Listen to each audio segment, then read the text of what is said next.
আলাইকুম এভরিওয়ান, কেমন আছেন? আশা করি সকলেই ভালো আছেন। বাইকার চলে আসলাম নতুন একটি ব্লকে, হাতির ঝিলে। দেখুন, হেলমেট ছাড়া চলতেছে দুই ভাই। তা একে তো হেলমেট নাই, তারপরে এক বাইকে তিনজন হাতির ঝিলে রাইড করতেছে তারা। তা দেখতে পারতেছেন, এই যে আমার সামনে এই ভাইরা। তা এইতে ওনাদের অবস্থা। যতই আমাদের বাঙালি, তো আমরা যতই আমাদের বাস দিক, সেই বাস উপেক্ষা করে আমরা হেলমেট ছাড়া রাইড করবো, তাও আবার তিনজন হাতে দিলে।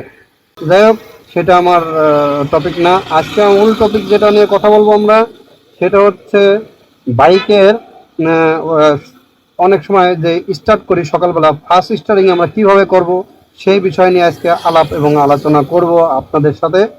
সেটা হচ্ছে, সর্বপ্রথমে যখন আমরা বাইকে সকালবেলা স্টার্ট করব, কিংবা 4 থেকে 5 ঘন্টা রেখে দেব, তখন আমরা অনেকে কী করি, এই থ্রোটলটারে জোরে জোরে প্রেস করি, যার ফলে আমাদের ইঞ্জিন অয়েলটা আমাদের হেড পর্যন্ত পৌঁছাতে কিন্তু অনেক সময় লাগে।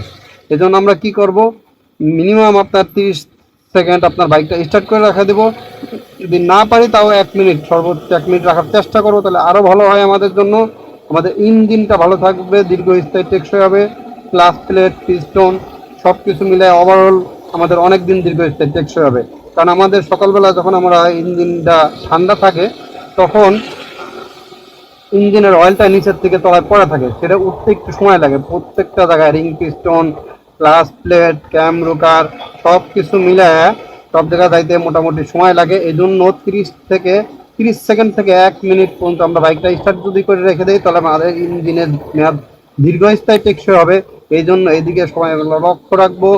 রাত্রের বেলা ব্লগটা করতেছি, জানি না কতটুকু কি ক্যামেরায় বোঝা যাচ্ছে। অ্যাকশন ক্যামেরায় রাত্রেবেলা অতটা ভালোভাবে বোঝা যায় না। এই যে দেখেন, উল্টো আসতে সাথে দিলে তিনজন, তাও আবার। এর আমাদের বাইকের, বাংলাদেশের বাইকারদের অবস্থা। যতই বাস দিক না কেন, আমরা সেই বাস উপেক্ষা করে আমরা তিনজন চলাফেরা করবো, তা আবার উল্টা পথে।